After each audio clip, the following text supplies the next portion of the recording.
nom d'Allah le tout miséricordieux, le très miséricordieux. Ta-sin-mim. Voici les versets du livre explicite. Il se peut que tu te consumes de chagrin parce qu'ils ne sont pas croyants. Si nous voulions, nous ferions descendre du ciel sur eux un prodige devant lequel leurs nuques resteront courbées. Aucun nouveau rappel ne leur vient du tout miséricordieux sans qu'ils ne l'esquivent.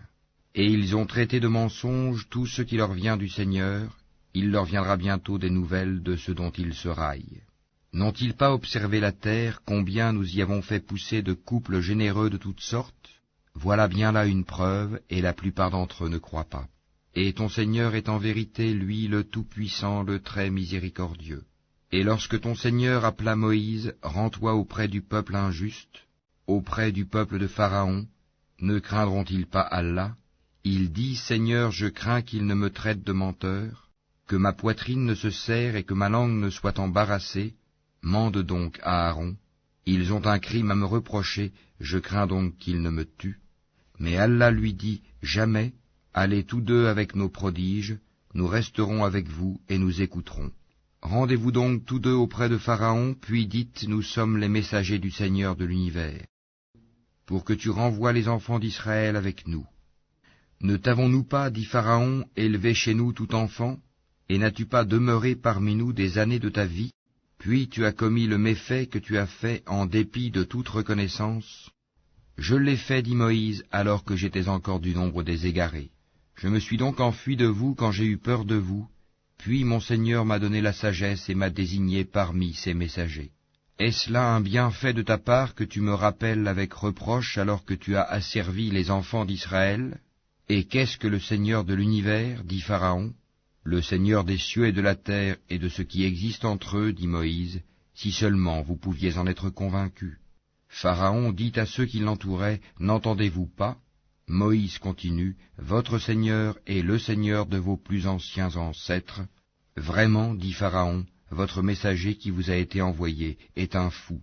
Moïse ajouta, le Seigneur du levant et du couchant, et de ce qui est entre les deux, si seulement vous compreniez. Si tu adoptes, dit Pharaon, une autre divinité que moi, je te mettrai parmi les prisonniers. Et même si je t'apportais, dit Moïse, une chose, une preuve évidente, apporte-la, dit Pharaon, si tu es du nombre des véridiques. Moïse jeta donc son bâton, et le voilà devenu un serpent manifeste. Et il tira sa main, et voilà qu'elle était blanche, étincelante à ceux qui regardaient. Pharaon dit aux notables autour de lui, voilà en vérité un magicien savant. Il veut par sa magie vous expulser de votre terre, que commandez-vous? Ils dirent, remets-les à plus tard, lui et son frère, et envoie des gens dans les villes pour rassembler. Et amené tout grand magicien savant. Les magiciens furent donc réunis en rendez-vous au jour convenu, et il fut dit aux gens, est-ce que vous allez vous réunir, afin que nous suivions les magiciens si ce sont eux les vainqueurs? Puis lorsque les magiciens arrivèrent, ils dirent à Pharaon, y aura-t-il vraiment une récompense pour nous si nous sommes les vainqueurs? Il dit, oui, bien sûr, vous serez alors parmi mes proches. Moïse leur dit, jetez ce que vous avez à jeter. Ils jetèrent donc leurs cordes et leurs bâtons et dirent, par la puissance de Pharaon, c'est nous qui serons les vainqueurs. Puis Moïse jeta son bâton et voilà qu'il happait ce qu'ils avaient fabriqué. Alors les magiciens tombèrent prosternés, disant, nous croyons au Seigneur de l'univers, le Seigneur de Moïse et d'Aaron. Pharaon dit, avez-vous cru en lui avant que je ne vous le permette? En vérité, c'est lui votre chef qui vous a enseigné la magie. Eh bien, vous saurez bientôt, je vous couperai sûrement mains et jambes opposées, et vous crucifierez tous. Ils disent, il n'y a pas de mal, car c'est vers notre Seigneur que nous retournerons. Nous convoitons que notre Seigneur nous pardonne nos fautes pour avoir été les premiers à croire. Et nous révélâmes à Moïse ceci, pars de nuit avec mes serviteurs, car vous serez poursuivis. Puis Pharaon envoya des rassembleurs dire dans les villes, ce sont en fait une bande peu nombreuse, mais ils nous irritent, tandis que nous sommes tous vigilants. Ainsi nous les fîmes donc sortir des jardins, des sources, des trésors et d'un lieu de séjour agréable. Il en fut ainsi, et nous les donnâmes en héritage aux enfants d'Israël. Au lever du soleil, ils les poursuivirent. Puis quand les deux parties se virent, les compagnons de Moïse dirent, nous allons être rejoints. Il dit, Jamais, car j'ai avec moi mon Seigneur qui va me guider. Alors nous révélâmes à Moïse, frappe la mer de ton bâton. Elle se fendit alors, et chaque versant fut comme une énorme montagne. Nous fîmes approcher les autres, Pharaon et son peuple, et nous sauvâmes Moïse et tous ceux qui étaient avec lui. Ensuite, nous noyâmes les autres. Voilà bien un prodige, mais la plupart d'entre eux ne croient pas. Et ton Seigneur, c'est en vérité lui le Tout-Puissant, le très miséricordieux. Et récite-leur la nouvelle d'Abraham. Quand il dit à son père et à son peuple, « Qu'adorez-vous » Ils dirent, « Nous adorons des idoles, et nous leur restons attachés. » Il dit, « Vous entendent-elles lorsque vous les appelez? Ou vous profitent-elles? Ou vous nuisent-elles » Ils dirent, « Non, mais nous avons trouvé nos ancêtres agissant ainsi. » Il dit, « Que dites-vous de ce que vous adoriez, vous et vos vieux ancêtres? Ils sont tous pour moi des ennemis, sauf le Seigneur de l'univers, qui m'a créé, et c'est lui qui me guide, et c'est lui qui me nourrit et me donne à boire, et quand je suis malade, c'est lui qui me guérit, et qui me fera mourir, puis me redonnera la vie, et c'est de lui que je convoite le pardon de mes fautes le jour de la rétribution. Seigneur, accorde-moi sagesse et savoir, et fais-moi rejoindre les gens de bien. Fais que j'ai une mention honorable sur les langues de la postérité, et fais de moi l'un des héritiers du jardin des délices. Et pardonne à mon père, car il a été du nombre des égarés, et ne me couvre pas d'ignominie le jour où l'on sera ressuscité, le jour où ni les biens ni les enfants ne seront d'aucune utilité, sauf celui qui vient à Allah avec un cœur saint. On rapprochera alors le paradis pour le pieux, et l'on exposera aux errants la fournaise, et on leur dira, où sont ceux que vous adoriez, en dehors d'Allah? Vous secourent-ils ou se secourent-ils eux-mêmes? Ils y seront donc jetés pêle-mêle, et les errants aussi, ainsi que toutes les légions d'Iblis. Ils diront, tout en s'y querellant, par Allah nous étions certes dans un égarement évident, quand nous faisions de vous les égaux du Seigneur de l'univers. Ce ne sont que les criminels qui nous ont égarés, et nous n'avons pas d'intercesseurs, ni d'amis chaleureux. Si un retour nous était possible, alors nous serions parmi les croyants. Voilà bien là un signe. Cependant la plupart d'entre eux ne croient pas. Et ton Seigneur, c'est lui vraiment le puissant, le très miséricordieux. Le peuple de Noé traita de menteurs les messagers. Lorsque Noé leur frère leur dit, « Ne craindrez-vous pas Allah? Je suis pour vous un messager digne de confiance. Craignez Allah donc et obéissez-moi. Et je ne vous demande pas de salaire pour cela, mon salaire n'incombe qu'au Seigneur de l'univers. Craignez Allah donc et obéissez-moi. » Ils dirent, « Croirons-nous en toi alors que ce sont les plus vils qui te suivent ?» Il dit, « Je ne sais pas ce que cela faisait. Leur compte n'incombe qu'à mon Seigneur, si seulement vous êtes conscients. Je ne suis pas celui qui repousse les croyants. Je ne suis qu'un avertisseur explicite. » Ils dirent, « Si tu ne cesses pas, Noé, tu seras certainement du nombre des lapidés. » Il dit, « Ô mon Seigneur, mon peuple me traite de menteur. Tranche donc clairement entre eux et moi, et sauve-moi ainsi que ceux des croyants qui sont avec moi. » Nous le sauvâmes donc de même que ceux qui étaient avec lui dans l'arche, pleinement chargés. Et ensuite nous noyâmes le reste, les infidèles. Voilà bien là un signe, cependant la plupart d'entre eux ne croient pas. Et ton Seigneur, c'est lui vraiment le puissant, le très miséricordieux. Les Ahad traitèrent de menteurs les envoyés. Et quand Houd, leur frère, leur dit, « Ne craindrez-vous pas Allah? Je suis pour vous un messager digne de confiance. Craignez Allah donc et obéissez-moi. Et je ne vous demande pas de salaire pour cela, mon salaire n'incombe qu'au Seigneur de l'univers. Bâtissez-vous par frivolité sur chaque colline un monument? Et édifiez-vous des châteaux comme si vous deviez demeurer éternellement? Et quand vous sévissez contre quelqu'un, vous le faites impitoyablement. Craignez Allah donc et obéissez-moi. Craignez celui qui vous a pourvu de toutes les bonnes choses que vous connaissez, qui vous a pourvu de bestiaux et d'enfants, de jardins et de sources. Je crains pour vous le châtiment d'un jour terrible. » Ils dirent, « Que tu nous exhortes ou pas, cela nous est parfaitement égal. Ce ne sont là que des mœurs des anciens. Nous ne serons nullement châtiés. » Ils le traitèrent donc de menteur, et nous les fîmes périr. Voilà bien là un signe. Cependant la plupart d'entre eux ne croient pas. et ton Seigneur, c'est lui vraiment le puissant, le très miséricordieux. Les Tamouds traitèrent de menteurs les messagers. Quand Sali, leur frère, leur dit, ne craindrez-vous pas Allah?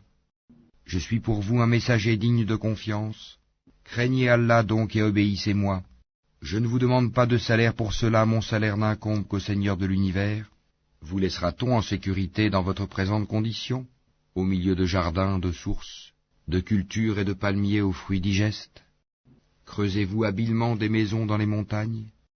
Craignez Allah donc et obéissez-moi. N'obéissez pas à l'ordre des outranciers, qui sèment le désordre sur la terre et n'améliorent rien. Ils dirent, tu n'es qu'un ensorcelé, tu n'es qu'un homme comme nous, apporte donc un prodige si tu es du nombre des véridiques. Il dit, voici une chamelle, à elle de boire un jour convenu, et à vous de boire un jour, et ne lui infligez aucun mal, sinon le châtiment d'un jour terrible vous saisira. Mais ils la tuèrent, eh bien, ils eurent à regretter. Le châtiment en effet les saisit. Voilà bien là un prodige, cependant la plupart d'entre eux ne croient pas. Et ton Seigneur, c'est en vérité lui, le Tout-Puissant, le très miséricordieux. Le peuple de Lot traita de menteurs les messagers. Quand leur frère Lot leur dit, ne craindrez-vous pas Allah? Je suis pour vous un messager digne de confiance. Craignez Allah donc et obéissez-moi. Je ne vous demande pas de salaire pour cela, mon salaire n'incombe qu'au Seigneur de l'univers. Accomplissez-vous l'acte charnel avec les mâles de ce monde, et délaissez-vous les épouses que votre Seigneur a créées pour vous, mais vous n'êtes que des gens transgresseurs. Ils dirent, si tu ne cesses pas, Lot, tu seras certainement du nombre des expulsés.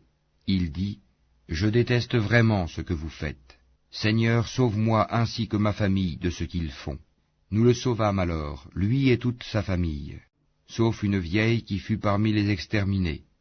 Puis nous détruisîmes les autres, et nous fîmes pleuvoir sur eux une pluie de pierres, et quelle pluie fatale pour ceux qui sont avertis. Voilà bien là un prodige, cependant la plupart d'entre eux ne croient pas.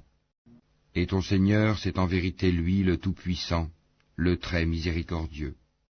Les gens d'Alaïka traitèrent de menteurs les messagers. Lorsque Souaïb leur dit, ne craindrez-vous pas Allah? Je suis pour vous un messager digne de confiance. Craignez Allah donc et obéissez-moi. Et je ne vous demande pas de salaire pour cela, mon salaire n'incombe qu'au Seigneur de l'univers. Donnez la pleine mesure et n'en faites rien perdre aux gens, et pesez avec une balance exacte. Ne donnez pas aux gens moins que leur dû, et ne commettez pas de désordre et de corruption sur terre. Et craignez celui qui vous a créé, vous et les anciennes générations. Ils dirent, tu es certes du nombre des ensorcelés. Tu n'es qu'un homme comme nous, et vraiment nous pensons que tu es du nombre des menteurs. Fais donc tomber sur nous des morceaux du ciel si tu es du nombre des véridiques. Il dit, mon Seigneur sait mieux ce que vous faites. Mais ils le traitèrent de menteur. Alors le châtiment du jour de l'ombre les saisit, ce fut le châtiment d'un jour terrible. Voilà bien là un prodige, cependant la plupart d'entre eux ne croient pas. Et ton Seigneur, c'est en vérité lui le Tout-Puissant, le très miséricordieux. Ce Coran-ci, c'est le Seigneur de l'univers qui l'a fait descendre, et l'Esprit fidèle est descendu avec cela, sur ton cœur, pour que tu sois du nombre des avertisseurs, en une langue arabe très claire. Et ceci était déjà mentionné dans les écrits des anciens envoyés. N'est-ce pas pour eux un signe, que les savants des enfants d'Israël le sachent, si nous l'avions fait descendre sur quelqu'un des non-arabes, et que celui-ci le leur eût récité, ils n'y auraient pas cru. Ainsi l'avons-nous fait pénétrer, le doute, dans les cœurs des criminels. Mais ils ne croiront pas au Coran, pas avant de voir le châtiment douloureux, qui viendra sur eux soudain sans qu'ils s'en rendent compte. Alors ils diront, est-ce qu'on va nous donner du répit? Est-ce qu'ils cherchent à hâter notre châtiment? Vois-tu, si nous leur permettions de jouir des années durant, et qu'ensuite leur arrivent ceux dont on les menaçait, les jouissances qu'on leur a permises ne leur serviraient à rien. Et nous ne faisons pas périr de cité avant qu'elle n'ait eu des avertisseurs, à titre de rappel, et nous ne sommes pas injustes. Et ce ne sont point les diables qui sont descendus avec ceci, le Coran. Cela ne leur convient pas et ils n'auraient pu le faire. car ils sont écartés de toute écoute du message divin. N'invoque donc pas une autre divinité avec Allah, sinon tu seras du nombre des châtiés. Et avertis les gens qui te sont les plus proches. Et abaisse ton aile, sois bienveillant pour les croyants qui te suivent. Mais s'ils te désobéissent, dis-leur, moi je désavoue ce que vous faites. Et place ta confiance dans le Tout-Puissant, le Très Miséricordieux, qui te voit quand tu te lèves, et voit tes gestes parmi ceux qui se prosternent. C'est lui vraiment l'audient, l'omniscient. Vous apprendrai-je sur qui les diables descendent? Ils descendent sur tout calomniateur, pécheur. Ils tendent l'oreille, cependant la plupart d'entre eux sont menteurs. Et quant aux poètes, ce sont les égarés qui les suivent. Ne vois-tu pas qu'ils divaguent dans chaque vallée, et qu'ils disent ce qu'ils ne font pas, à part ceux qui croient et font de bonnes œuvres, qui invoquent souvent le nom d'Allah et se défendent contre les torts qu'on leur a faits, les injustes verront bientôt le revirement qu'ils éprouveront.